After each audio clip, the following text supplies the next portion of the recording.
السلام علیکم ورحمۃ اللہ وبرکاتہ۔ کچھ ساتھی یہ معلوم کر رہے تھے کہ خواب کی تعبیر کے سلسلے میں کہ خواب کی تعبیر کے حوالے سے پوچھتے رہتے ہیں، تو اس سلسلے میں عرض یہ ہے کہ اولاً تو خواب کی تعبیر جو ہے ہر خواب کی تعبیر نہیں ہوتی ہے، کیونکہ یہ خواب وسائس کے اعتبار سے بھی ہوتے ہیں اور پھر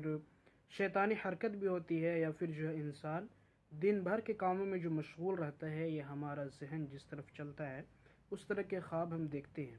تو ہر خواب جو ہے نہ ہی تو اس کا کوئی معنی ہوتا ہے اور نہ ہی تو ہر خواب جو ہے اس کی کوئی تعبیر ہو سکتی ہے۔ تو اولاً یہ بات ملحوظ رکھنی چاہیے کہ ہر خواب کی تعبیر ممکن نہیں ہے۔ دوسری بات اور سیکنڈ یہ ہے کہ خواب کی تعبیر کے حوالے سے ہمیں ہمیشہ یہ یاد رکھنا چاہیے کہ خواب کی تعبیر ہر کسی سے پوچھنا نہیں چاہیے۔ ایسا نہیں کہ ہم کسی بھی انجان اور نامعلوم شخص سے پوچھ لیں، بلکہ ایک شخص عالم تو ہو سکتا ہے، پڑھا لکھا تو ہو سکتا ہے، لیکن تعبیر کا علم رکھے اور اس کو تعبیر کی سمجھ بوجھ ہو، یہ کوئی ضروری نہیں ہے۔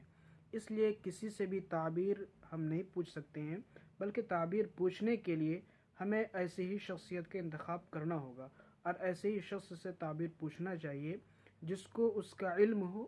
اس سلسلے میں میں یہی عرض کروں گا کہ یوٹیوب سے آپ تعبیر تلاش نہ کریں، نہ ہی تو یہ ہے کہ کتاب موجود ہے اور اس سے جو ہم تعبیر دیکھ لیں۔ تعبیر الرؤیا بہت ہی مشہور زمانہ کتاب ہے، اس کو جو ہے دیکھنے سے جو ہے اور آپ خود تعبیر نکال رہے ہیں، یہ اچھی بات نہیں ہے۔ بلکہ ہاں، کسی ایسے صاحب وصف اور ایسے صاحب علم و حکمت سے آپ رابطہ کریں جو حقیقت معنوں میں اس کو سمجھ سکے اور اس کی تعبیر بتا سکے، ورنہ یوں ہی چلتے پھرتے سرفروں سے تعبیر پوچھنا نہ ہی تو یہ عقل کی بات ہے اور نہ ہی تو یہ دانا لوگوں کی بات ہے۔ تو اس چیز کا خاص خیال رکھیں۔ دوسری بات یہ ہے کہ اگر آپ کوئی بھی خواب دیکھتے ہیں، چاہے وہ آپ کو برے خواب ہوں یا جس طرح سے بھی، تو سب سے پہلے یہ کریں کہ آپ اگر جو ہے جس کروٹ میں بھی ہیں، کروٹ بدل کے توبہ استغفار کا اہتمام کریں اور ساتھ میں تھوڑے سے اپنے تھک کو اس کو جو ہے یہ کر دیں، تو اس طرح سے